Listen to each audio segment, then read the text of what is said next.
Hi, everybody. Hey, welcome. Welcome. Thank you for being here. Thank you for joining this program. This is a global gathering for this Changing Humanity's Future initiative. I'm Steve Farrell. I'm a co-founder of Humanities Team. I want to welcome you all. Thank you for making time to be here. This is an incredibly important meeting.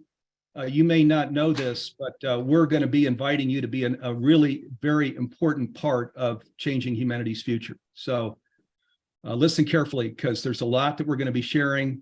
And the only way we're going to change humanity's future is where we all come together and do this together. Okay, so lots of calls to action. So, and if you'd stay to the end, we'll be grateful. There's a whole lot we're going to cover in this 90 minutes. If we don't get to your questions, no problem. We're going to record answers to questions and put them on our Humanities Team YouTube channel. So Changing Humanity's Future, this initiative was launched in response to meetings that I know you've been in the last week, and if not in the last week, in the last month.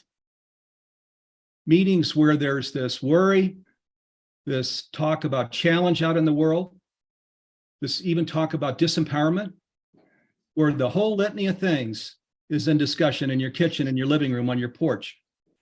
This whole climate change thing with the smoke and the fires and the tornadoes and the hurricanes. And here in Boulder, 1,000 homes that were lost just last year.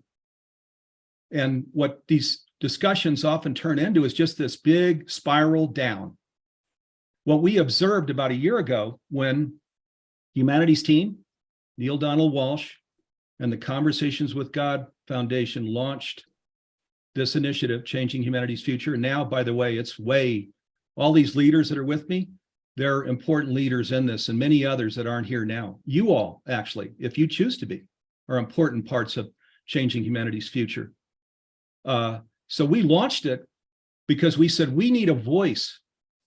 We need all of us to be in these discussions in the spiral up, where we're talking about the hope and the possibility and conscious living, elevate conscious living as the thing that addresses all of those things, where we go all the way upstream and heal all of it. Because as we know, there can be no climate change because we're going to steward the planet. There's no Ukraine war because we can't start wars. There's actually not even any competition. I won't go down the line to all the things that happen. But when we become fully conscious, then we understand that we're all one.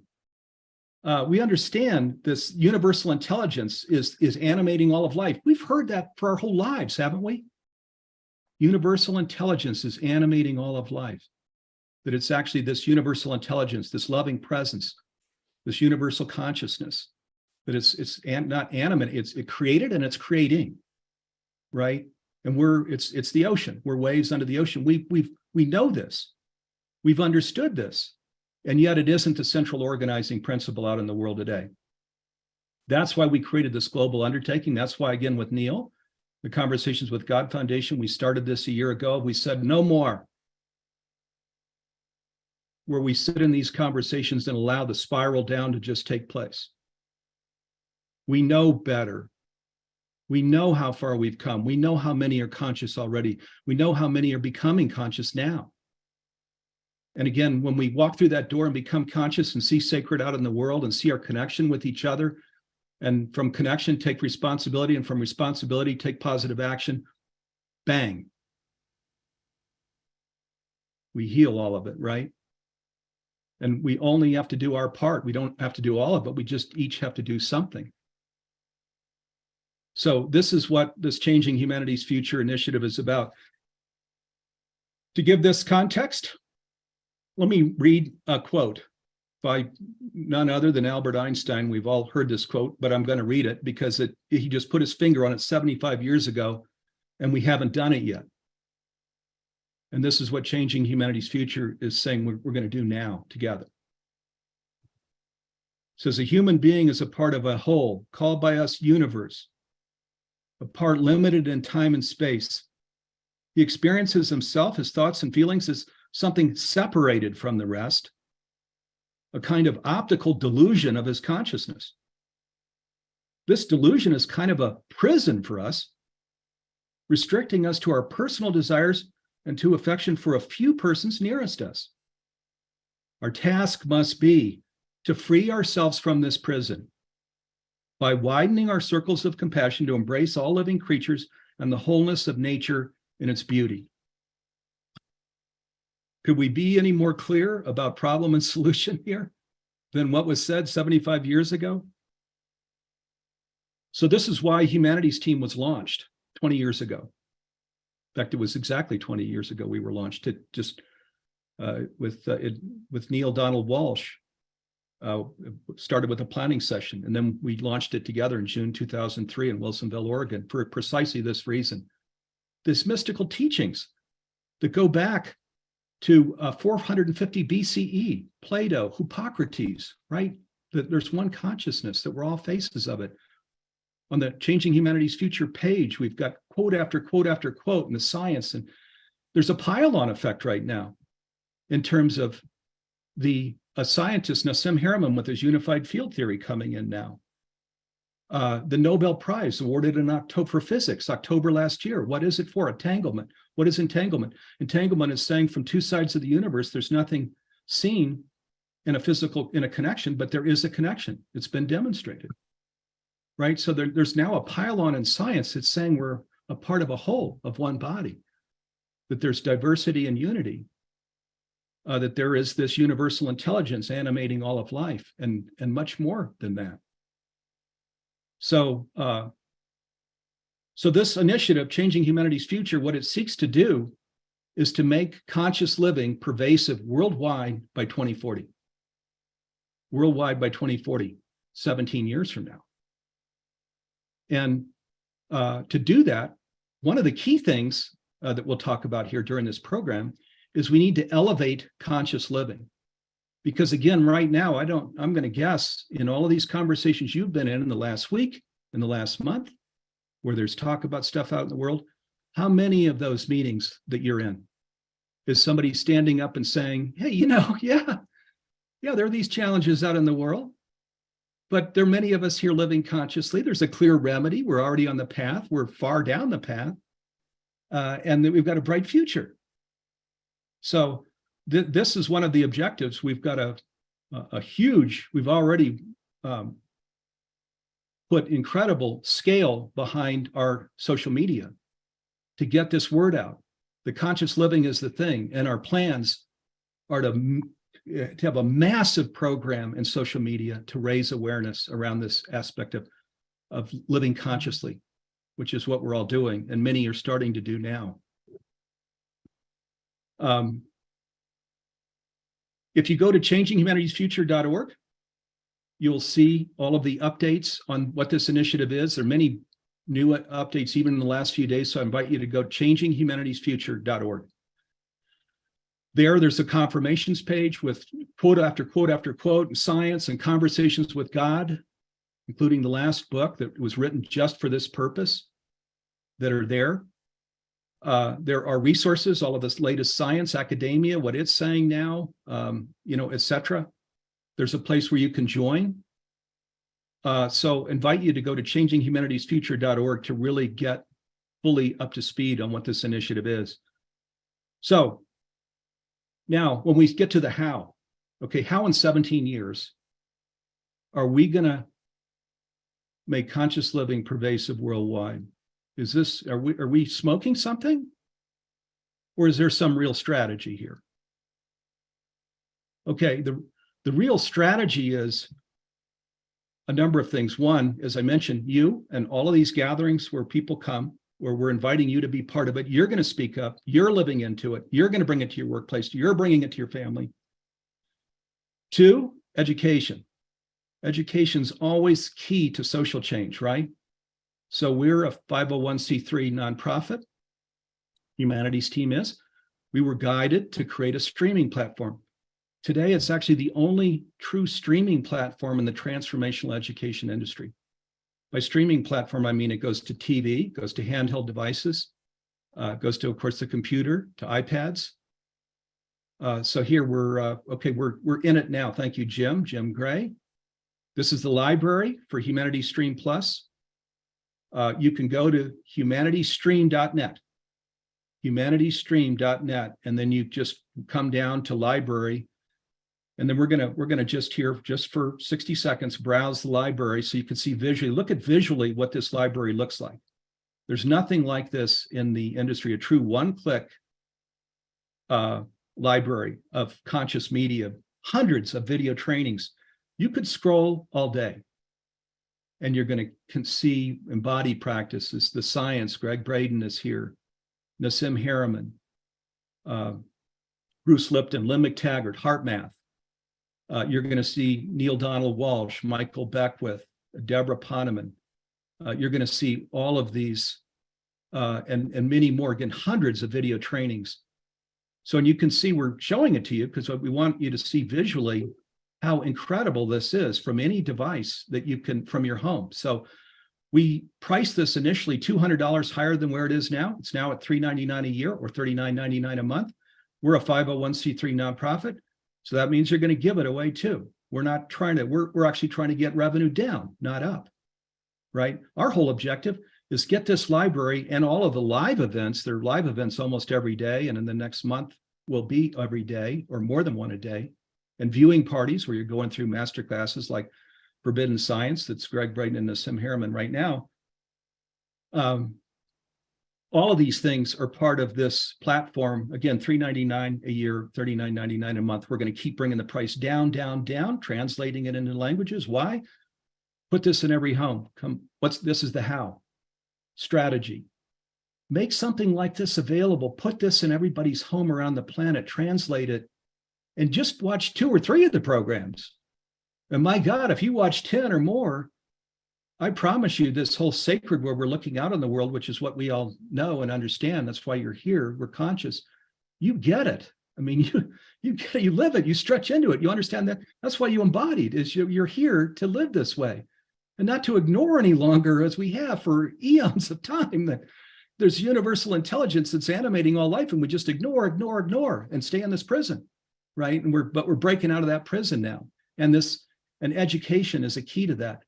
I just want to say one other thing about Stream as a 501c3 nonprofit. We created a 1-for-1. So not only were we bringing the price down, but every time somebody purchases that 12-month subscription, they gift a free subscription to an underserved, underprivileged individual out in the world somewhere, especially outside of this country. $400 a year? No way. $40 a month, can't do it. And yet they're conscious. They want to make the planet what we want to make it. Let's give it to them. We have channels to people. We have 65 country coordinators now, creating channels to people all over the world that are going to get incredible value out of this, and they just can't afford it. Good. We have a 1-for-1 program addressing that. Can we do this? A lot of people will come in and say, this sounds big, but it's impossible. Can we do it? Conversations with God, this latest book, Awaken the Species, says we're one decision away. This is the perfect time for advancement, that the hardest part of the journey is behind us. I think you can tell. So yes, the answer is yes, we can and we are. And you can tell this is our why. This is why we're here. This is all that we're doing. And I want to make sure Neale Donald Walsch has time. So I'm going to just say that I want to invite you all again to be part of this initiative. There are many ways that you can partner with us. We're going to share what all of those ways are here during the call. I'm going to go ahead just because we've got to get Gregg Braden to the airport. I'm not going to read the introductions for the others until just a minute from now. Neale's going to go next and then Gregg Braden.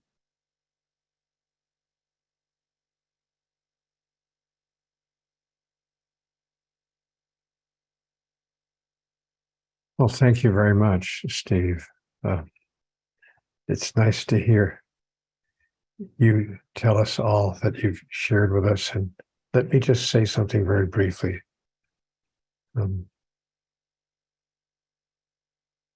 27 years ago, I had a conversation with God. And I want to be real clear about something. This is not an experience that only I have had. All of us are having conversations with God all the time. We're simply calling it something else. Women's intuition, a stroke of genius, an epiphany, a sudden insight, whatever works for us to somehow explain where the fundamental information about life comes from. I want you to listen very carefully to what Gregg Braden, my brother, has to say here in just a few moments, because he's going to share with you a point of view about the scientific basis of all that we've come to understand about life and who we are and how we can make it better for all of us. So, yes, I had what I experienced as a conversation with God, because I sat down in the middle of the night and I looked at the same world you're looking at, and I said to myself, what does it take to make life work? I don't understand. What does it take? What are we doing, or what are we not doing that we need to be doing? Somebody give me some help. And I began to receive what I call inspirations and insights, and then I wrote them down just to keep track of them. I never had an idea in a million years that anyone else would ever read any of this information. But as it's turned out, it became a book because I was instructed, actually. I was told, you will one day create a book out of this and it will be accessed by many people. So here we are now, many, many years later, with an entire program based on the dreams that were placed in my mind in my conversations with God. Now, here's the real question. Where do you come in? I want to just spend a second or two to tell you that this all, as Steve said, depends on you. Humanity's team is about you, because I had a dream one night. Now, this is not 30 years ago. I had a dream that the world was separated into, the red states, the blue states, the blacks, the whites, the conservatives, the liberals, the religious, the non-religious, but we were just separated into all these different groups. And I had this dream it was a kind of an interesting dream where all the groups were on a playing field, almost like a football field. And they're all wearing different uniforms: red uniforms, blue uniforms, white uniforms, black uniforms, green uniforms, yellow uniforms. And I was watching this game that was a mishmash of people running against each other, and nobody was getting anywhere. Nobody was scoring. There were no scores in the game.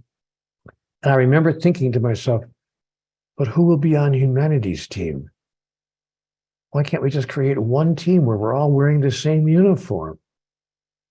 And so I decided to create an organization called Humanity's Team. I brought some people together. One of them was Steve Farrell, who sat down in my living room many years ago, and I explained my vision to him, and he said, I'm in. And not only was he in such a big way that he did something I'm going to ask all of you to do. Steve is a personification of what I'm inviting all of you to do. Steve said, you know what? I see a role I can play, an important role, a major role. And if all of us can play a major role, this doesn't mean you have to set your whole life aside. It doesn't mean you have to stop whatever you're doing. It means you can add to what you are doing, because we are expansive creatures that have the ability and the opportunity to become greater than we ever imagined we could have been. There's a scientific basis for all this as well. So listen carefully to what you're going to hear today, because if you're one of those people who've been saying, what can I do? Yeah, what can I do? I hear all this talk about we're inching closer. We're inching closer. What can I do? This program today answers the question, what can you do?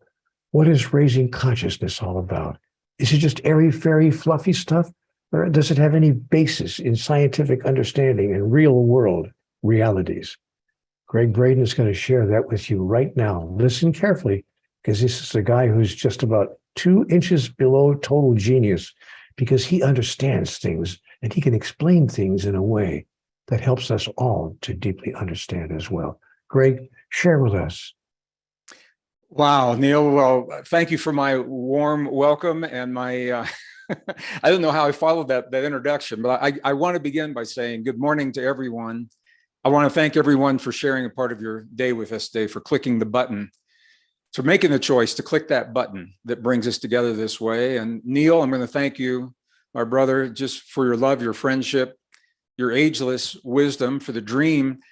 A lot of people have dreams, Neale. I know you know this. I want to thank you for the courage that it took for you to share your dream and the way that you chose to share your dream. And Steve, I want to thank you for listening to that dream, and between the two of you, for creating Humanity's Team as we know it today, because I know that we're better people because of what you've done, and we have a better world because of what you've done, and we're only beginning.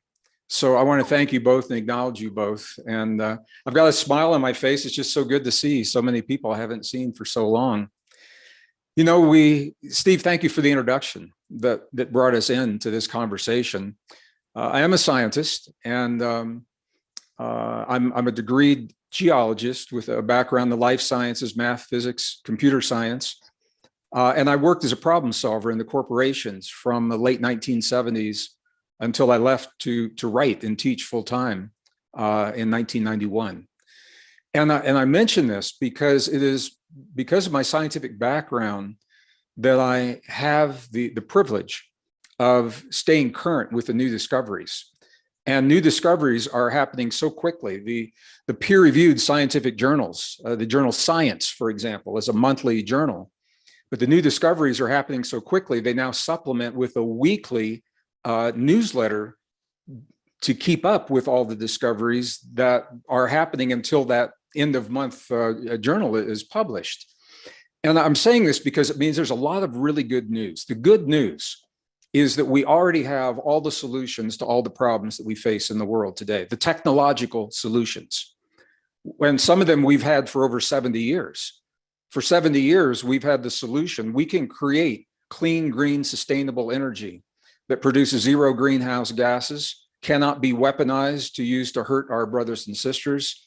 It cannot be hoarded by one nation because the elements that allow this energy are in the soil of every continent. It's inexpensive. It's proven technology.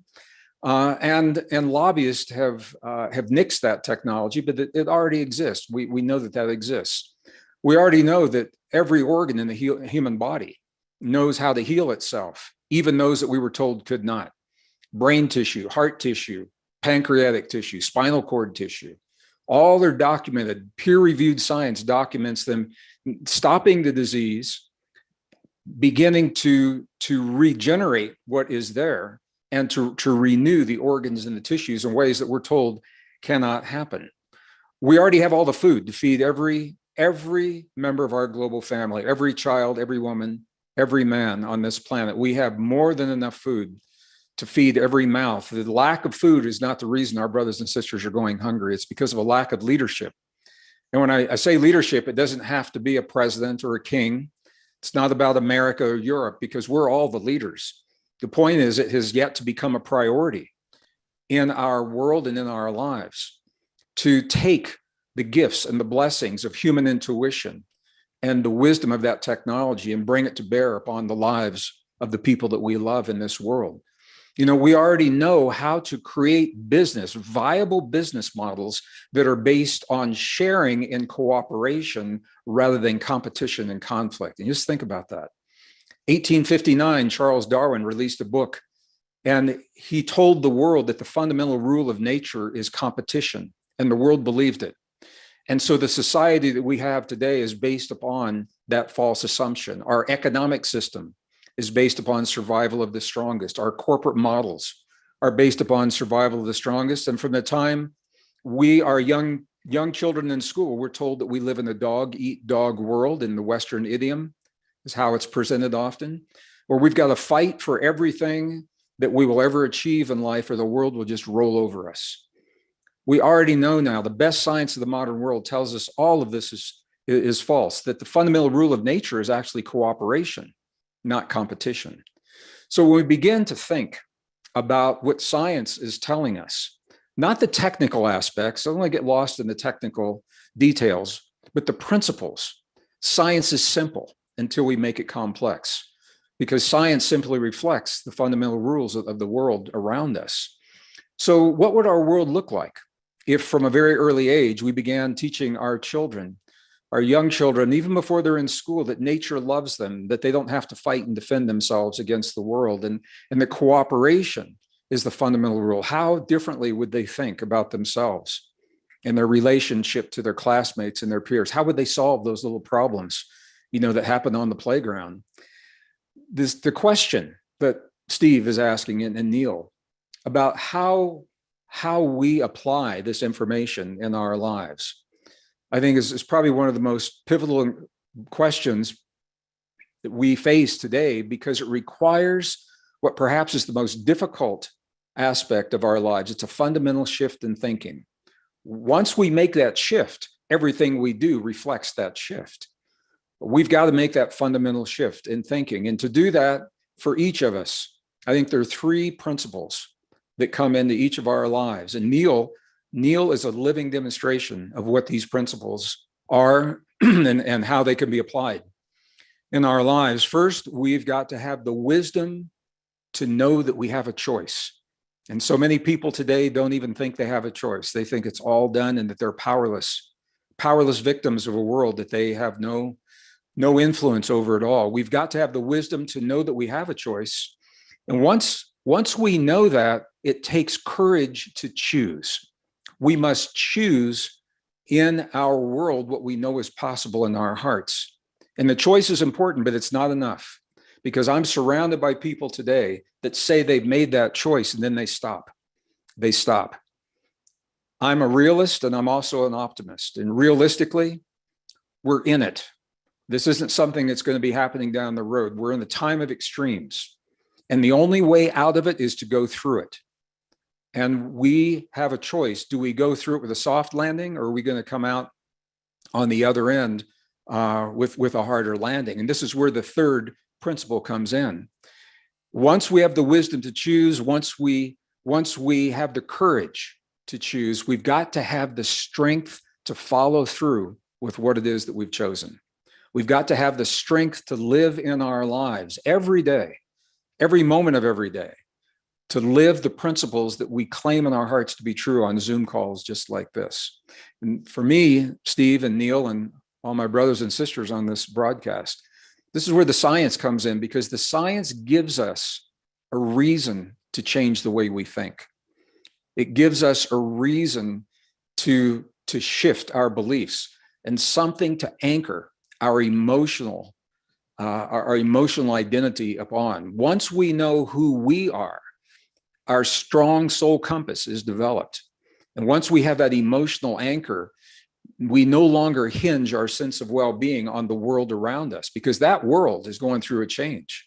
We're living a time of extremes, unlike anything we've seen in 5,000 years of recorded human history. And if we hinge our sense of well-being on the external world, that's where the suffering comes from. If we acknowledge that we're in this rare, pivotal, precious moment, it's a little window of time when a new world is emerging and we get to participate in building that world, we base and we anchor the deep truth of our existence on who we know we are, then we can sit back. It doesn't change what's happening, it changes how we think about what's happening. And I think that's a beautiful thing. And I think it's probably true for everyone on this call. We all know there's a new world emerging, and we know we've come from a difficult world of hurt and suffering and fear. There's a lot of hurt in the world. People aren't taught how to heal that hurt, so it becomes the fear. And that fear is often expressed as hate. And I know for myself, and I am going to take the privilege to speak for everyone on this call. We don't want to carry the generational hate of our past and the hurts and the fears into the new world that's emerging. So this is the generation where we heal all of that before we move into that new world. And if we are fortunate enough to bring new children into the world, we instill them with those values. And even if we don't, we instill the field that Steve was talking about that entangles all things. Our personal beliefs will instill that field with the healing of that generational hurt. And I think these are the things, Steve, that it's up to us to do right now. This is our opportunity, but we must first recognize the opportunity. That's the wisdom to know that we have a choice. We've got to have the courage. And I think many people have that. They say, yeah, I'm going to do this. Now the invitation is for us to reach deep inside and find the strength. And I'm just going to say, to do that, we have to be the best version of ourselves we've ever been. We've got to be stronger. We've got to be healthier. We've got to get up in the morning and say, I'm going to be the best version of myself today. And when we do that, Steve, there's nothing stopping us. Because I think for the first time in a very long time, we're about to find out what it means to be truly human and to invite our humanness to be the foundation of the choices we make in our lives today. So I'm going to stop there, and I really appreciate the opportunity to share this perspective. And everyone here today, I appreciate all you're doing to be the best person you can be to create the best world possible. And I want to thank you for the courage that you found in your lives and the strength that brings you to this dream. You know, I live in northern New Mexico, surrounded by indigenous communities. And as different as they are from one another, they say the same thing. They say that we're living in a dream right now, that this world is a dream. But then they say, if we'd like to change, we need to dream a new dream. And I believe that. And I think together, not only we dream a new dream, but we dream a higher dream. And I'm honored to share this dream with you all. So with that, I'm going to say thank you. Thank you so much. Thank you, Gregg. Thank you for being with us. And Gregg has got to run to the airport here. Thanks for working this in, Gregg. And Neale, thank you. Thank you. You're very welcome, Steve. I'm on my way to your city. I'm going to film for Gaia here tomorrow morning. Fantastic. Well, send me a smoke signal. And, all right. Thank you all. Love you all. Okay. Bye-bye. Love you back. Thank you, Gregg.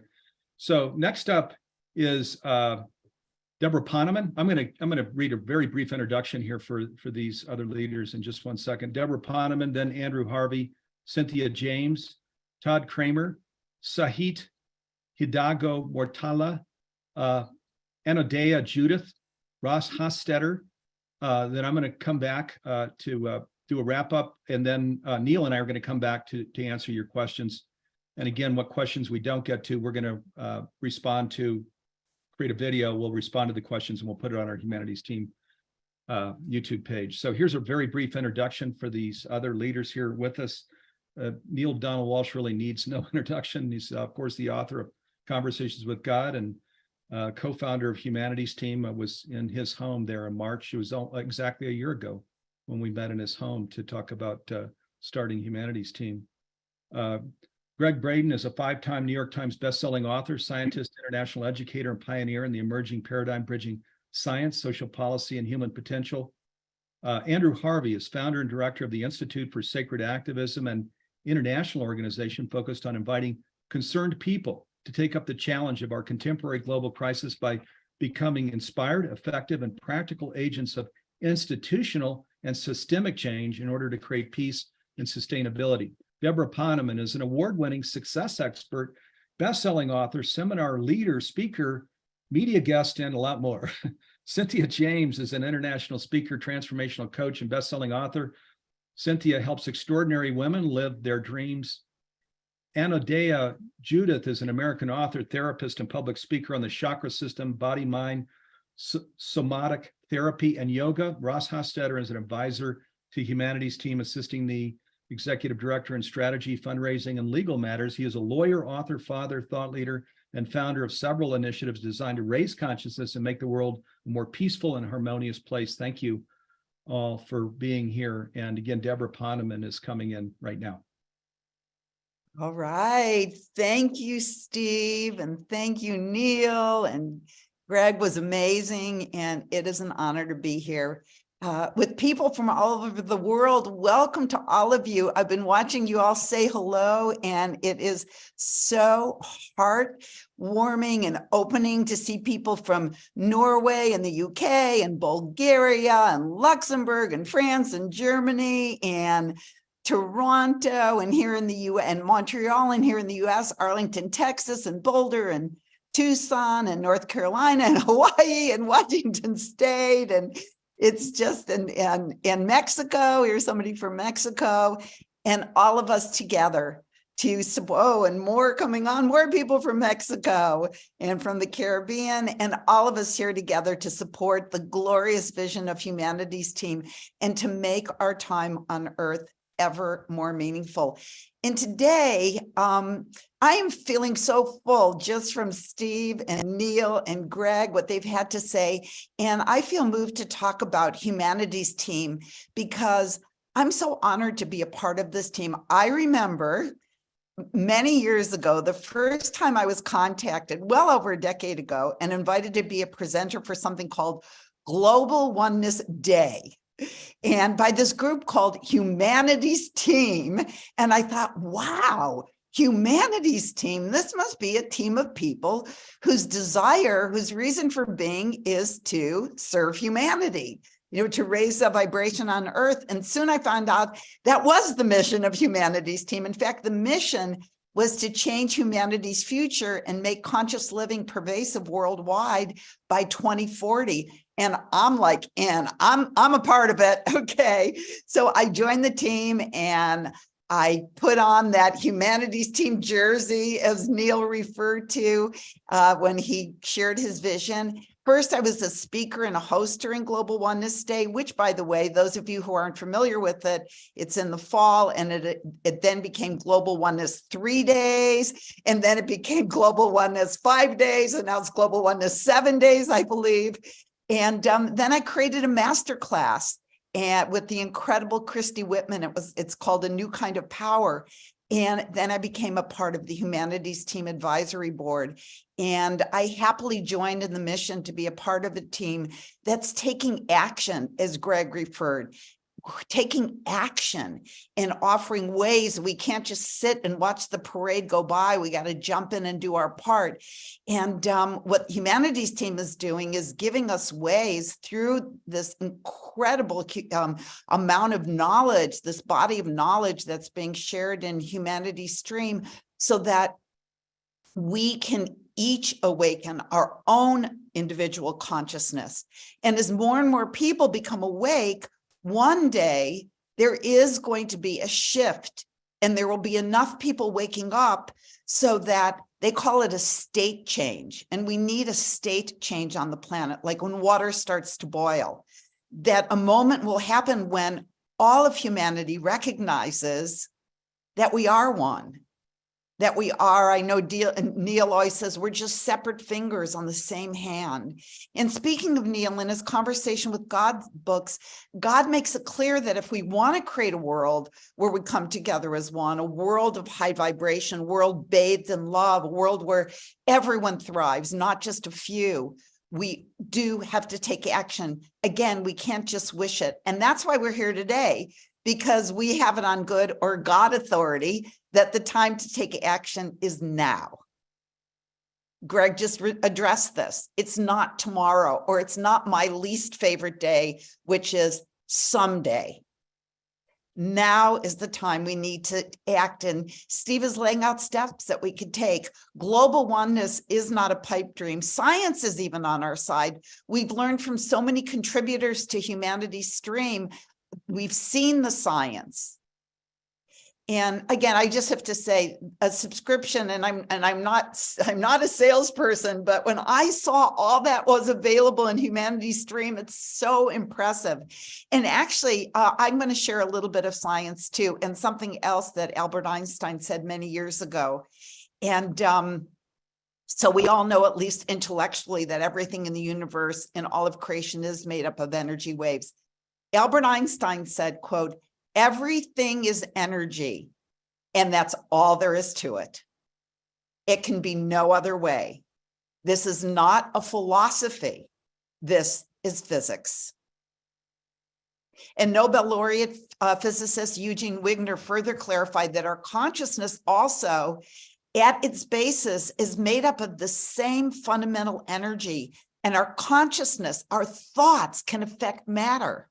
So when our consciousness vibrates with peace and love and coherence and joy and excitement about new ideas, it creates ripples of a high vibration energy throughout the underlying unbounded field of consciousness.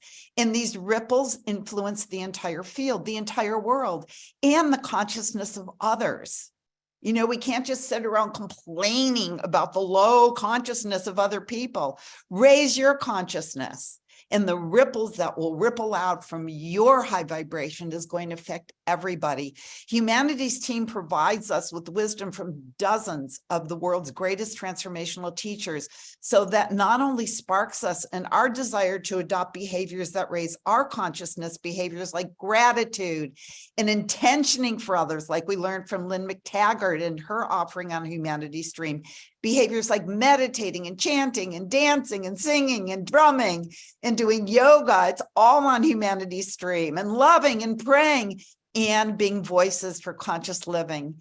And as fantastic as it may seem, cutting edge research published in highly reputable peer-reviewed journals has repeatedly shown that when a sufficiently large group of people comes together, like today, how many hundreds of people are together today, or during Global Oneness Week, or during Humanities Team's viewing parties or master classes. And when that sufficiently large group, a number of people has the collective experience of positivity or collective experience of calm or high vibration, it produces a measurable shift in the collective consciousness of the world. That's science. There have been documented studies based in the US, here in the US, that even FBI crime statistics and other internationally respected measures show that when sufficiently large groups of people are gathered for good, there is measurable reduction in crime, reduction in violence, reduction in wars, reduction in accidents and hospitalizations, and increases in peace and wellness and physical and mental well-being, even increases in the GNP. There's literally nothing that coming together does not influence in a positive manner. And this phenomenon is actually one of the most thoroughly documented social science phenomenons in history. And by the way, how reliable is this data? Well, I'm not going to go into the details, but the probability of finding these results of, decreased crime and decreased war just by chance is less than 5%. In other words, it has to be a result of these groups of people coming together for good, which brings us to here and now. Personally, I feel genuinely and deeply happy and grateful for even having the opportunity to be a part of a team with such a wide-reaching potential for good. Being part of Humanities Team is a gift to yourself, a chance to gain good karma by contributing to the upliftment of the world. So I invite you to take advantage of this opportunity before you to join you. And Steve didn't ask me to do this. I'm just speaking from my heart to join us and to support Humanities Team and help our efforts to create a new world, a better future for all of humanity. As Steve said, we are all just one decision away from changing the world, or as we say it here at Humanities Team, we are all just one decision away from changing humanity's future. So just ask yourself, do you have the strength, as Gregg said, the strength to participate, to do your part, to heal and create a world? He said, do you have the courage really? Do you want to be a part of Humanities Team? I hope so, because we are all in this together. So thank you so much for being here. Thank you for listening, and so much love to you all around the world. Thank you, Debra. Thank you so much. And thank you for bringing back in. I shared this and Debra just covered it again. I'm going to say it one more time because it's so important. This final Conversations with God book came out in 2017. Conversations with God book 4, Awaken the Species. Its whole objective was to speak to changing humanity's future. That's why the book was very unexpected and was written. And the couple things it says in the book, and this isn't Neale. Neale's asking questions. This is the one presence responding that we're one decision away right now from this world that's living consciously. And that this is the perfect time for advancement. And it's in all caps, incidentally, when this is shared. One decision away, all caps. Perfect time for advancement, all caps. As well, that the hardest part of this whole journey to conscious living on the planet is behind us. Yes, and hopefully you all have read the book. It's phenomenal because there's so much insight and vision and step-by-step plans to create this whole conscious world together. Okay, next up, and again, thank you, Debra. So next up is Andrew Harvey, Cynthia James, Todd Kramer, and Sahit Peralta. They are recorded, so they couldn't be with us here during the program. They're on the briefer side.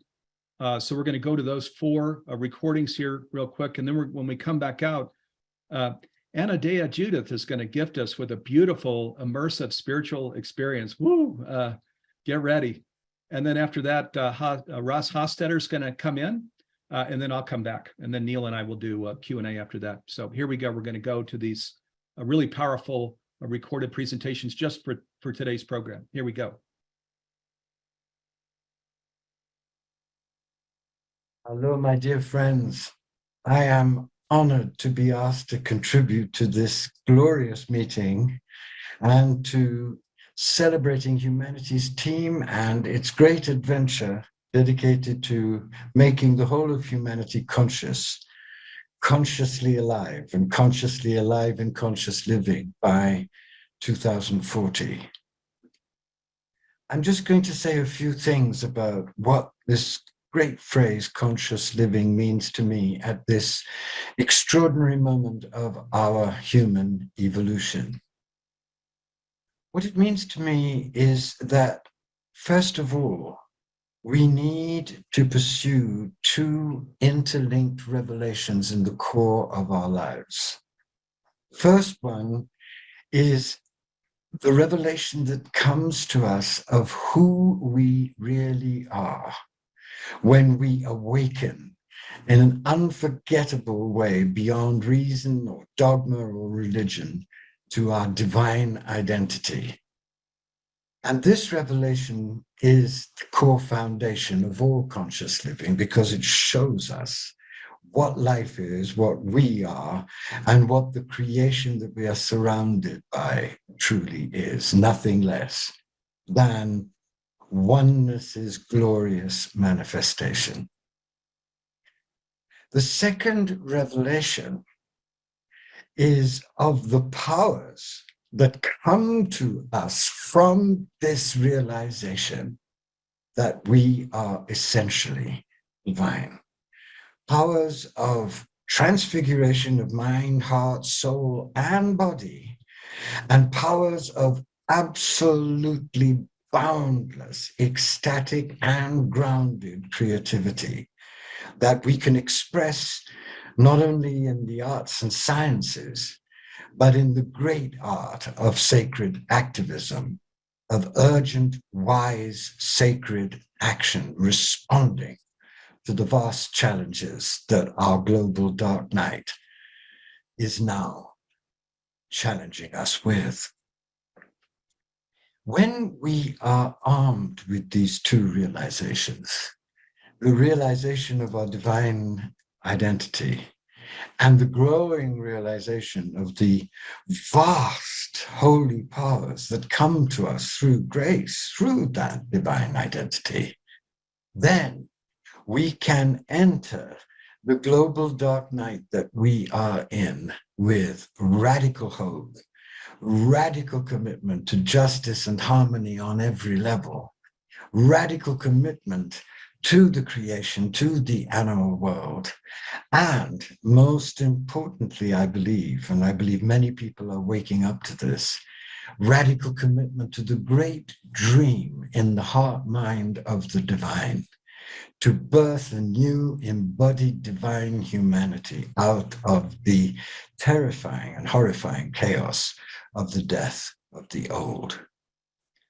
But in order to truly and deeply and fully and completely embody this conscious living that humanity's team has so wonderfully dedicated itself to propagating and spreading all over the world, we're going to need three related things. We're going to need, first of all, to face without illusion the danger, the extremity, the unprecedented intensity of the dark night that we are in.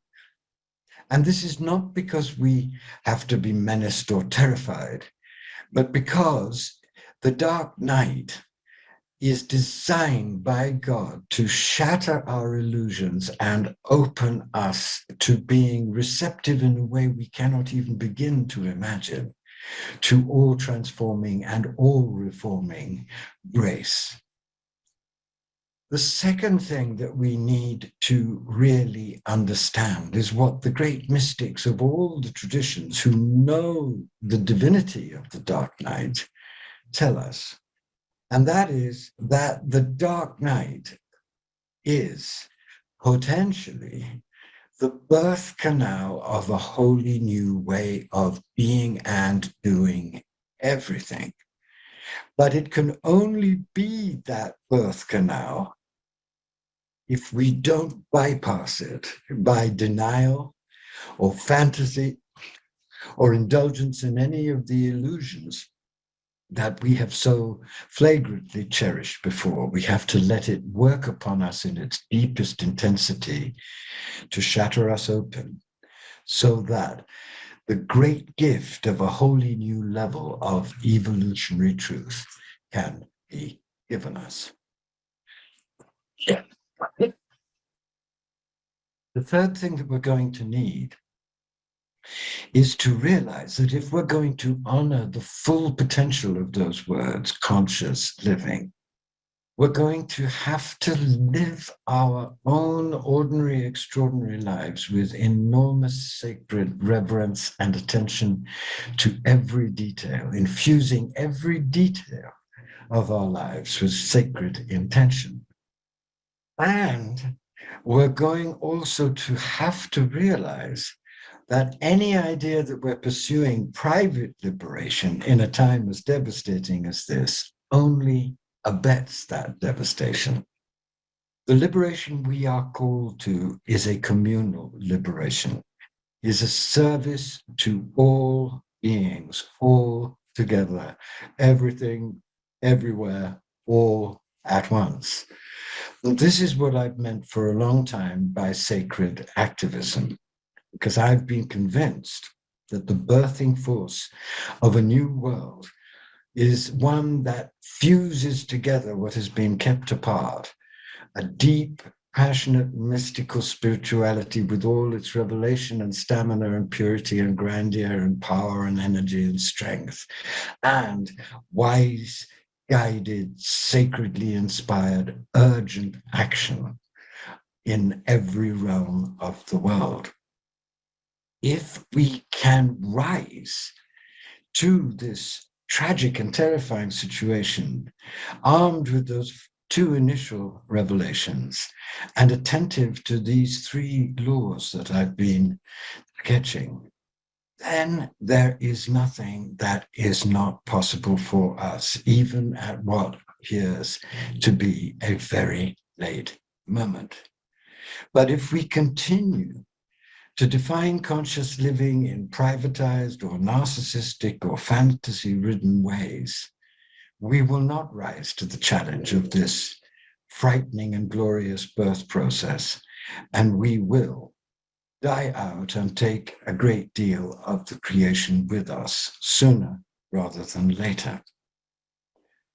So I say to you, my friends, do not despair at such an extreme time. Realize that it is itself a savage grace. Realize that it's demanding of all of us that we go very much deeper within to discover the powers that belong to us as divine children of the Father Mother. And realize that we are being called by this call to conscious living to put everything we are given on our spiritual journey into radical and transformative service and action on every level and together. My blessings on all of our journeys and my gratitude to Humanities Team for its sterling and noble work and its sterling and noble intention. Hi, I'm Cynthia James. I'm an international author, speaker, coach. And a number of years ago, I met a man named Steve Farrell, and he talked about this vision called Humanities Team. And then maybe a year later, he invited me to come to their first Global Oneness Day. The interesting thing about it was that I knew the vision was powerful, but I had no idea the number of people that Steve would call in that wanted to make a difference on this planet, that wanted to absolutely stand in the awareness that we're here to remember our interconnectivity, our same soul desires to love, be loved, heard, seen, and understood. And so what has happened over the last few years of my involvement and hosting panels for them in their global events, it's gone from one day to a week event. And people all over the world are coming in to hear from teachers and healers and coaches and a support system that can remind them how to stand in their greatness, give them tools that will help them stand up and step forward to make a difference for humanity. We live on this beautiful planet, so there is no reason why anyone should be suffering or homeless or without food. I am so grateful to be a part of the team that supports Humanities Team's vision. I'm so grateful to bring my gifts and my wisdom and my teachings to support the vision. I don't know where you are in this moment, but guess what I'd like to say to you is, if you're called to be held, to be loved, to be supported, to be guided, to stand in your oneness and your wholeness, to find tools that will take you to another level, this is the place to be.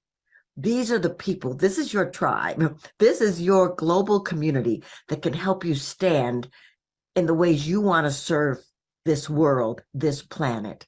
So I'm grateful to have shared this with you. What I know is something powerful is waiting for you if you join this community. There are so many tools that will take you to the next level. Thank you so much. So my relationship with HT actually started with a combat tour to Iraq. I was sitting in Iraq, and I was sitting in a day room in a secured forward operating base and outside of Baghdad. And that's when I ran across Conversations with God, Neale Donald Walsch's first book, book 1. And I asked everybody whose it was, and nobody claimed it. And I started reading it. And I'll be honest with you, sitting in a war-torn country being shot at, I just could not wrap my head around what it was telling me, but I knew there was something in there I needed to know. And I kind of put that to the wayside for a while. And then I came home and things got really dark. And I relapsed from alcoholism. I'd been sober for 11 years. And I just wanted to die. So I attempted that. And after my suicide attempt, all these veterans wrapped themselves around me.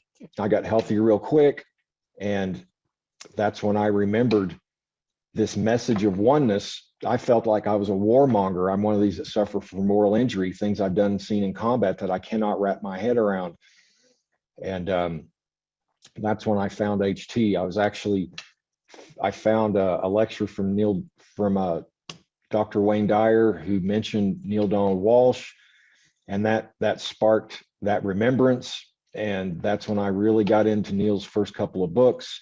And then the next thing you know, that led me to a website, which led me to a job posting by Humanities Team. And the next thing you know, I'm sitting in Oklahoma on a video call with Nanette Kennedy and Dee Meyer, and that started so many things in my life. I mean, I think I said it before. I felt like a warmonger at first, and these people in HT nursed me back to health, and I can't be more grateful for that. I've been thinking of ways for years to integrate HT into the veteran community, and sure enough, Tim No reached out to me not too long ago and said we'd like to offer gift subscriptions to any veteran for Humanities Stream that would take it. And at first I didn't think I'd get any takers on that, but it really warmed my heart when I had several veterans take these gift subscriptions. So I can't speak enough about Humanities Team. I'll always be a member. We all talk often, and yeah, thank you, Humanities Team. Thank you, Steve, Dee, Nanette, Garth, Carrie Beach, all these people that just kind of rocked me back to health and made me realize what this is all about, the gift of oneness. So thank you. Hi, my name is Said Hidalgo. I've been with Humanities Team for 3 years. I'm the country coordinator of Peru. Humanities Team has been really important in my own spiritual awakening, because I was confused, and sometimes the mind doesn't understand what the soul is trying to do. So it was very important for me to understand my own process and to have people that speak the same language. And at the same time, I was called to impact the lives of other people And it was very important to me to have an organization behind me because it gave me the sense of security and support to go in front of many people. And since then, I've been able to touch thousands of lives. And that's something that I really, really am thankful to Humanities Team for, because it was like having like a coach saying, you can do this, you're called to do this. And that's how I consider Humanities Team, like my spiritual coach. So I'm thankful for that. Okay, we're back here, and now we're going to go into just a beautiful immersive spiritual experience with Anodea Judith. She's going to take us right into what this oneness, this conscious living, this wholeness. Anodea, welcome. Thank you, Steve, and thank you to all the beautiful ideas that have been shared. Thank you to all of you for showing up for Humanities Team. And if Humanities Team is going to come together to play the game, not the game of making more money or the game of separation, but the game of elevating consciousness, of saving this planet, of coming together, then we have to enter into some practices. And I know that those videos are full of practices, but we're going to do one today because we have a lot of people from all over the world assembled here today, and we can use this moment of now to come together in alignment. So let's prepare ourselves to enter a practice that will align the team together to make a stronger force in the world. So wherever you're sitting, uncross your legs and put both feet on the floor, the ground that is our holy Mother Earth. This common ground that is sacred to all, that provides life for us. And as you push your feet into that ground, push your roots down, simultaneously lift your crown up to the heavens, up to the divine intelligence that has coordinated this amazing world for us. So close your eyes, and as you push your roots down and lift your crown up, come into your core, that line that comes between the crown and the base, that comes all the way from heaven down through you into the earth. And that core is what we all have in common.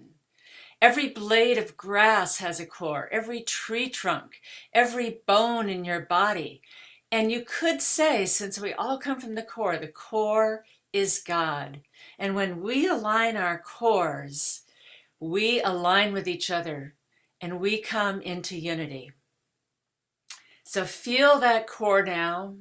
And we're going to begin breathing into that core, inhaling from the base all the way up to the crown, coming up the chakras, up to your crown chakra, reaching up to heaven, and then exhaling, letting everything settle back down to the earth, creating the connection between heaven and earth so that we can create heaven on earth. Again, breathing up the core, all the way up to your crown. And breathing out, and as you breathe out, let go of the old ways. Let go of the fears and doubts. Let go of all the places, those systems that don't work, get lodged in your body. Let that dissolve. And as you breathe in, breathe new energy and bring these beautiful ideas that have been shared today, bring them all the way up to your highest consciousness. Connect with the power of God and the wisdom and intelligence. And as you exhale, bring that power back down to earth. And so just continue breathing up and down the spine, accentuating your core. So I put some music to take us deeper into the essence of transformation, where you allow this movement to come through you, this movement of awakening, this movement of elevating consciousness to a higher level of unity, of peace,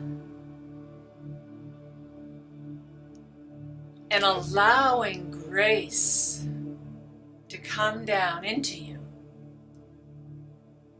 to guide your every breath, your thoughts, your words, your actions. Imagine that grace coming through you, just as the voice of God came through Neale when he was writing. That intelligence is here to guide us.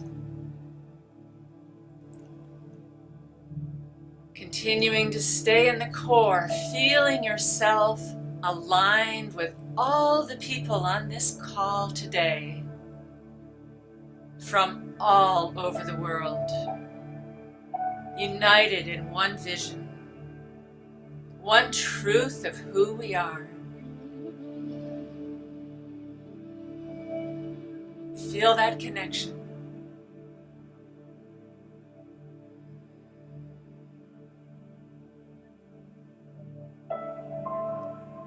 Feel it in your body as you anchor it down to the earth.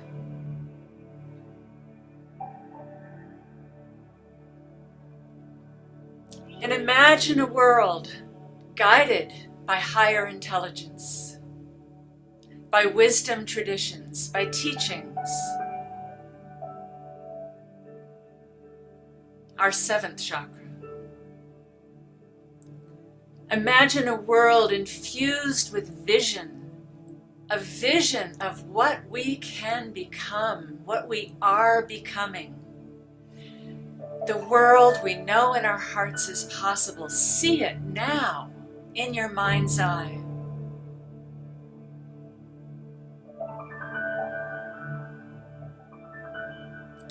A world where we sing with this truth in harmony and co-creation. Our throat chakras uniting. A world of love, of equality, of peer-to-peer relationships cooperating, working together, taking care of everyone. Feel that love in your heart that is the organizing principle for humanity.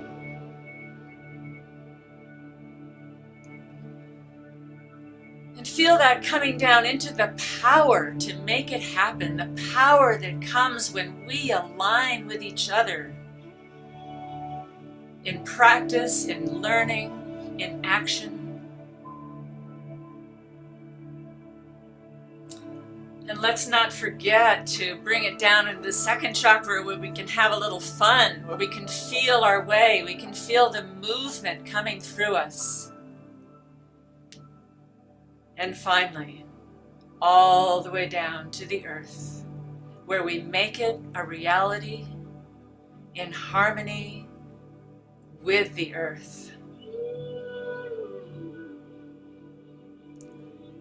See this now from the core where all the chakras are aligned, and take another deep breath up to the heavens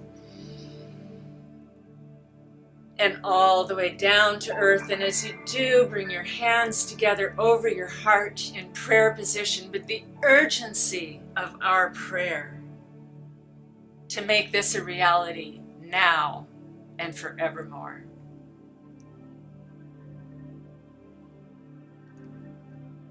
Thank you. Thank you, Humanities team. Thank you, all of you.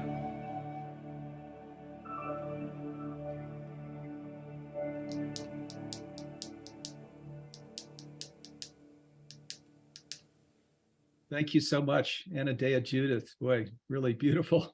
Thank you for that just gorgeous spiritual experience. And Ross Hostetter is coming in now. Welcome, Ross. Thank you, Steve.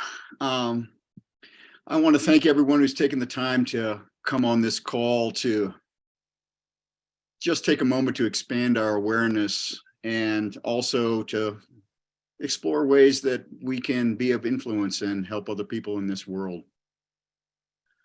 One of the things that I want to bring to the call is an awareness of the magnitude of the problem that we're facing. And the reality is that if we are really going to do what we're talking about, really change humanity's future on a global scale, that we need the numbers. This is a movement. Some say that maybe 2% of the population could do it, 3%, some say 10%, some say 20%, but there's nearly 8 billion people on this planet. And if we just take a middling number, like 10% of those people, that's 800 million people that need to awaken. 800 million. And if we could imagine the force of 800 million people who have freed themselves from the prison of separation, who are mission driven to create a new humanity, the force of that mass and their influence on everything around them, their families, their homes, their communities, their churches, their schools. When we're talking about humanity's team, we're talking about that 800 million people. That's what we're after. So it's likely that everyone on this call is already one of those 800 million people. And all of us are influencers in our own way. My role here today is to invite everyone on this call to an opportunity to expand their influence. 10-fold, 20-fold, 100-fold. So there's this little nonprofit in Boulder, Colorado, my hometown, called Humanity's Team. Many people, even in the consciousness space, have never heard of us. But I like to talk about Humanity's Team not only as a mission and as a source for consciousness, but I like to call it a little engine that could. Okay, it's a small little nonprofit. It is consciousness in working clothes. And I have been around spiritual organizations, churches, intentional communities, movements, nonprofits all of my life. And I can say without equivocation that Humanity's Team is the best run, most mission-driven organization that I have ever been involved with. It uses its resources wisely. It is a little jewel, and we want to make it a bigger jewel if we can. So I want to talk about just a few things that Humanity's Team has already done, okay? First of all, it's survived for 20 years, okay? And if you have ever tried to start a business or a relationship or an organization, just doing that alone is difficult. And each year, year after year, it's grown stronger. And the reason why is because of its mission focus. It's done 20 years of good work already.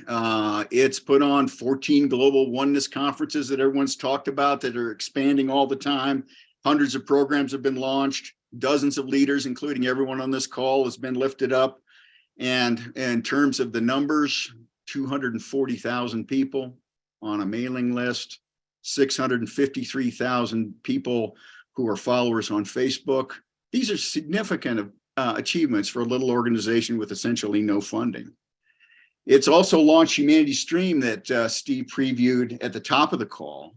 And just to note that just a little bit, one way to think about that is this is 100, maybe 1,000 lures out in the water of the dark night that Andrew Harvey was talking about. Shining lures where someone could come in and wherever you are in the world, whatever you happen to be doing, whatever your level of consciousness is, you can find something there. Yoga, meditation, cooking, but more importantly, it is a growing library of Alexandria of consciousness. And it contains the constructs and the thought patterns that are going to be necessary to educate this 800 million. And it's remarkable that humanities team's been able to do it with essentially no resources. People that do it like Netflix and Hulu and all of that do it with tens and hundreds of millions of dollars. And it's been able to pull this off and create something that is really unique in the space. It launches major programs and spreads the news about mainstream science in ways that no other entity does. So it's done a lot already. And if it can get the proper support, it's going to do a whole lot more. Just to tick through some of the plans that are already in progress, a 16 module course is being put together by Steve and Neale Donald Walsch about changing humanity's future. The idea is to make this 16 module course free, if we can do that, free in monetary terms, but expensive in terms of commitment. And actually to be able to follow on that course with a core group, an expanding core group of people who are dedicated and dedicating their lives to the mission of changing humanity's future, to be able to train them and to allow them to go out in the world as influencers. There will be a massive increase in social media spending that is going to be necessary and that will be done. Humanities team is already really good at social media, but to spread the word requires funding, and it requires a massive increase in the spending that's necessary to get on those platforms. We have 2 accredited master's classes, and by master's classes, I mean master's degree programs, accredited college programs that are deep dives into both conscious business and conscious evolution that require exposure out in the world and enrollment. There's a development of a worldwide community, 65 country coordinators already, but those country coordinators need to be supported to become beacons of light in their own place. Those trainers need to be trained, and we need to get out in the world and begin to appear at conferences and to work with other organizations and to become better known. The reach of Stream 2 is only in its infancy. And the one-to-one program is a really important thing where everyone that gets a subscription gets to give one. And we need to develop a list of people who are ready to receive those gifts if somebody doesn't have an idea of who they want to give it to, so that we can double the impact of Stream. And this also needs to be launched at the country level, along with all the main programs, and translated into multiple languages. The translation to German, French, and Spanish is already well underway. But all these things take resources. And one of the main things also that's near and dear to my heart in working with and consulting with nonprofits is that the team infrastructure needs support. Humanities team has been a voluntary organization for a long time. Most of the compensation is probably in the lower quartile of compensation for entities of its type. And I will just note, and I think it needs to be known on this call, that Steve and his wife, Stephanie, have contributed over $1 million to this entity and have not received dime one back in salary. Okay. So those sorts of sacrificial commitments that are being required by Steve and by the staff, if we're going to last another 20 years, it's unreasonable to expect people to be able to do that. And we need to be able to pay people a living wage. And so that we can get staff members that have families and that can have a reasonable opportunity to support their children and do their work in the world. And I'll close with this, is that there's a critical need to create bridges to the youth group, to a younger demographic. 70% of the subscribers of Humanities Stream and in Humanities Team are women over 50. So I want to thank all of you women over 50 on the call for being the way showers. But in order to last another 20, 40, 50 years, this needs to be changed. Okay. And a new generation of men and women need to be enrolled and come into the work. So there's many, many things that need to be done, including education and a new philanthropy.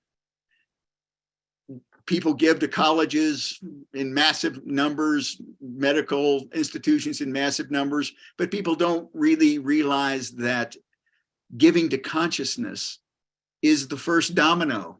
If they could give to consciousness, just as Andrew Harvey and all the speakers on the call said, all the other things are going to line up. So we do have an ask. Humanities Team is attempting to raise $3 million this year, and I'm part of that, and I'm proud to be part of that. So I was trying to calculate the percentage of the $100 trillion world economy, the $3 million is, and my calculator couldn't even get to that number of zeros. It's like 3 millionths of 1% of the money being exchanged in this world that can do so much. So if there is, if you do have the capacity, I would like you to consider making a donation now to Humanities Team. It's going to be put to really good work. No, there's not going to be any big buildings with your name on it. No, big parties in the Yellowstone Club, and nothing like that. It's all going to go directly into the work of raising consciousness. And then I also just want to note that that money is a critical resource. We all need it. We all use it. We all require it for our work, but there may be some point in time where you don't need it anymore. And so write a Humanities Team into your will, either as a specific bequest or as a general bequest, would be a great action step to take. Or if you have a trust, to write Humanities Team into that document as well. And I will say that we're finally getting a capacity to also receive some highly appreciated property, which all good nonprofits take, because you don't have to pay any taxes to the federal government if you give it to a nonprofit. And so we're developing our capacity to receive those kind of gifts and manage them. So before turning it over to Steve, I'll just close by saying that support for Humanities Team is a way to expand consciousness worldwide. And there's a critical need for it. And so I hope that we can take these both individual and collective action steps to free ourselves from this prison of separation. And when we get this job done, this world's going to be a better place. So thank you, Steve, and thank you for letting me on the call. Hey, thank you, Ross. Thank you very much. And let me share that I will stay a little later. Neil's got a pretty tight schedule, but I'm going to stay a little later. If Neil can, we can both stay. But so I'm going to just share a little bit, and then we'll get to questions that have come in, and again we're going to actually get to all the questions by going to our Humanities Team YouTube channel for anything we don't get to here. So Humanities Team, has been shared, we're a 20-year-old 501c3 nonprofit. So, and as I speak to you, I'm speaking to you as somebody that might be deeply resonating with our work. Not all of you share this why that we have, that I think we've been pretty explicit about. But some of you probably do deeply resonate with the work. Some of you maybe even feel like you embodied to be here now to help this in this pivot or this shift to this consciousness that unfolds us all, that animates us all, this raising of consciousness to this place that we've been invited to for eons of time, but we've just ignored, and now we're going to ignore it no more. We're going to accept our place in this ocean of universal consciousness, of universal love, of divine presence. So now when we speak about philanthropy, most of the philanthropy, you may know, goes to hospitals, universities, and churches. And I just want to share this, that if we get out 20, 30, 40 years from now, and we're not successful raising consciousness, I don't know how good all of that investment is going to be, because as you know, this term existential crisis is surfacing more and more and more with climate change and extreme weather and all of these kinds of things. And just to mention this, you've probably heard of these groups that are surfacing now.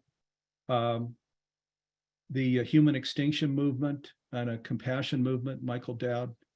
There are organizations that are surfacing now that are saying it's too late, and we're now going down. And I don't mean to be throwing a wet blanket over all of us by sharing that, but I do want to just bring out the truth, the reality of what the media is calling attention to, that these groups are there and they're growing. So there's some in this world that believe we're too far gone, which I don't believe at all. And I'm guessing you don't believe at all. And certainly Conversations with God tells us it's not true, that actually the hardest part of the journey is behind us, and we're well on our way to this sustainable, flourishing planet. But that's where we are. That's why there's an urgency, an importance to this work. This quote that I read from Albert Einstein, we can't ignore that any longer. This is the thing now, elevating consciousness so that we're connected with this universal intelligence that animates us all. So a lot of times people categorize us by calling us a moonshot philanthropy, and they say moonshot philanthropy should be 10 to 20% of your giving. Moonshot's a nice name because we've landed on the moon many times and we're going back. It's a very doable thing. What moonshot philanthropy means is that you're actually going all the way down to all the way upstream to the very basis of the problem that is here. In our case, that's what moonshot philanthropy is. We're going to the basic problem that all the other problems stem from. And it's this what Einstein called optical delusion, where we only see a separation from each other and from the earth and from the divine and from the cosmos. This raising of consciousness goes all the way upstream to that beginning thought where we go, oh my God, it was just an optical delusion. We were never separate. I'm a part of the whole. I'm an inseparable part of the whole. Nassim Haramein says that I'm sovereign to the one body, that the cosmos couldn't exist without me. So that's what we're doing here with this philanthropy. And honestly, again, if we're not successful with this moonshot where we raise consciousness, I don't know what that would bring us to 30, 40, 50 years out from now. So it's an important and an urgent initiative here. So as Ross mentioned, our project is to raise 3 million. We're about 700,000 into that, so we still have a good ways to go. There is an anonymous donor who was with us in December when we did a call like this that felt moved and did contribute $500,000 as a matching donation for anybody that financially contributes to this. There's still $425,000 left. So where you contribute 5,000, that equals 10,000, or 1,000, that equals 2,000, or 100,000, that equals 200,000. And you may or may not be in a position to financially contribute yourself, but if you're not in a position to financially contribute yourself, you're probably aware of other organizations, other individuals that do have the capacity to give, and you could reach out to them and say, have you heard of Humanities Team? Have you heard of the Changing Humanities Future Initiative? Would you be interested in changing humanity's future? So you could be an ambassador for this initiative by reaching out to others. So I just want to invite you here as we close to become a partner with us, become a voice for us, become an embodiment and expression of conscious living, become an educator out in the world as to what it is. In your workplace, talk about how conscious living can create a whole new way of working in the world. So be an activist in all of these ways. And yes, if you can financially contribute also. So we can raise this money. Half of the money that we're raising is going into social media to raise awareness about conscious living as the thing that's the remedy that heals all of these things that are the hand-wringing right now, the hopelessness right now, the disempowerment right now. This is where I began the call right at the very beginning, that this is the problem. This is why we we with Neale and the Conversations with God Foundation, and now many of these other leaders all over the world, this is why we started Changing Humanity's Future, is we're going to no longer just sit idle while these conversations go on about spiraling down. We're not spiraling down, we're spiraling up. So join with us if you resonate with this work. Become a participant, become a champion, become a financial donor, and help us get to this 2040 objective of making conscious living pervasive worldwide. And then in doing so, of course, our kids, and future generations will inherit a planet, a beautiful planet, the one that we all grew up in. So if for no other reason, let's do it for our kids and for future generations. Okay, and I thank you. Thank you for spending all of this time with us here today. We are more grateful than you know.